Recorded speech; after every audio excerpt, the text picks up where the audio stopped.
The players were immense, I have to say. Right the way through the team, they were immense. And they have given the fans in the stadium, who were also incredible. I mean, I've been here with a full house and not heard it anywhere near the levels that the crowd found today. But they were behind every challenge. They were behind every time we pressed the ball. They were behind every run we had. And the energy was incredible in the stadium. So to be able to send them home feeling as they do tonight, to hear them at the end, I mean, you can't beat a bit of Sweet Caroline, can you? That's a belter, really. Yeah, and to know that so many millions of people, after such a difficult year at home, can have that enjoyment that I know we'd have given them today is very special.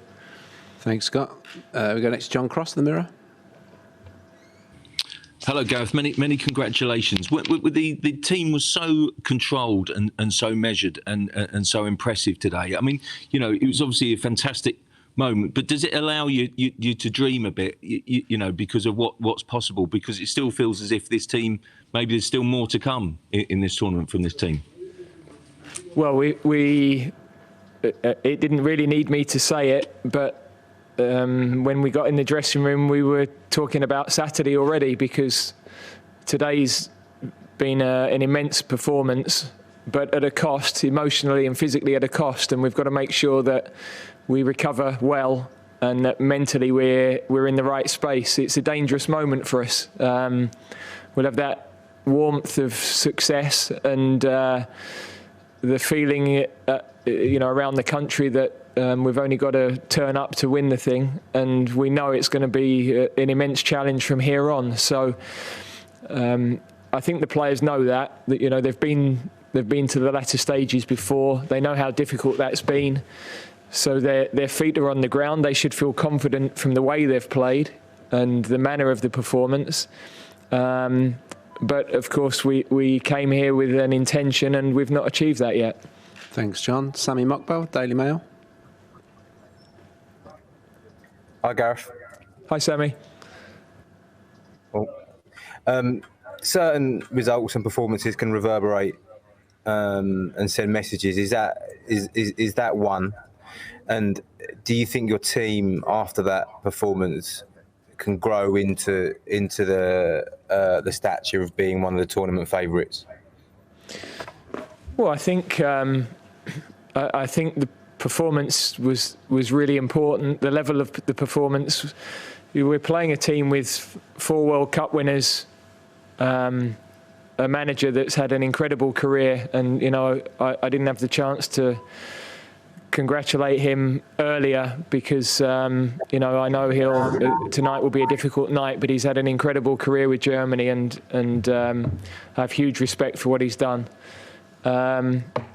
So we know that there's always been questions following the World Cup about us against a big team, a big nation, and Germany are, with their experience today, we knew that they would dictate the speed of certain passages of the game, the possession. We know that Kroos would organise the game and Hummels, and that we'd have to be patient.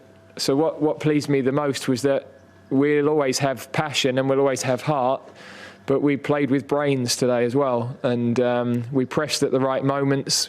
We wanted to be man for man aggressive in our pressure. Wing backs really did that well and set the tone. The forwards picked the right moments to go and the right moments to stay. And then we found a nice balance of being brave with the ball to keep possession in our own half at times. And, you know, our defenders are exceptional at that.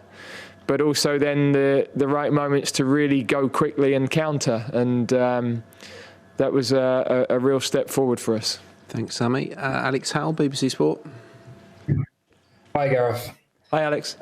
I've heard you speak about the feeling you've been able to give your teammates from you when you played, and also the feeling you've given the fans. But how do you feel after a performance and win like that?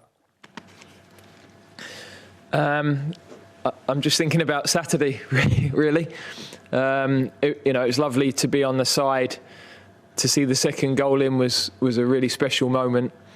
But we've not achieved what we want to achieve yet. So we can look back on a day like today in the future, but I want to get Saturday right and get my focus on that game, really. Thanks, Alex. Next to Grealishs Uldsada, Fiji, Norway. Hi, Gareth. At the final whistle, you resembled more a man that had just led like a friendly game and a friendly 2-0 win than a win over Germany. You looked so calm, and you said this is a dangerous moment for you. Is that because of that? Because you try to keep your calm in order to show everyone else that you need to keep your head calm? No, I think I know what we've set out to achieve, and today, of course, is a big result. You know, England have never managed to beat Germany in a knockout game since the final here, and I think we haven't put together in a tournament a semi-final followed by a quarter-final since 1966 either. So, you know, these players keep writing history, and they've got the chance again. You know, we've only ever been to one European Championship semi-final, so again they've got the chance to do something really special, and we've got to make sure we give ourselves the very best chance of doing that. Thanks, Grealishs. Simon Peach, Press Association. Hi, Gareth. Congratulations. Thanks, Simon. Sorry. Can you hear me? We're getting a bit of kickback from you, so we'll jump next to Frida Fagerland from Sweden. Hi, Gareth. Obviously, we don't know the outcome yet in the Sweden versus Ukraine game, but what are your impressions of these teams so far? You played Sweden in the World Cup and made it through rather comfortably back then. Yeah, but Sweden are a country with an unbelievable record against us, and a country I've got huge respect for their football. They've produced so many good teams. They've achieved more than the size of the population, and if it is Sweden that we play, that will be a really, really difficult game for us. So we've watched them through the tournament. They made it so difficult for Spain in the first game, and we know that game would be really tough. And of course now we have to go to Rome away from our own fans, so a different sort of experience for us, and we've got to be ready for all of those challenges and changes. Thanks, Frida. We'll try Simon Peach once more. Simon? Try again. What does the challenge now of going away from Wembley bring to you, Gareth? Yeah, I mean, there's the preparation time is, of course, really short, so much less time on the training pitch. I mean, we were able to work unusually in depth, you know, as much depth this week as we were, because we don't normally get that time with the players. And you know, that's going to be a quicker turnaround. It's going to be about recovery. It's going to be about making sure psychologically we're back in the right place.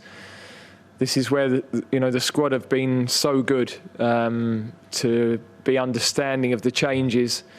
The players that haven't played as much as they would have hoped have been immense. I've got to say, it's a really difficult role, and they've done it brilliantly. And we said to them yesterday, look, we're talking 2 more weeks to be a part of something really special, and they're all in on that.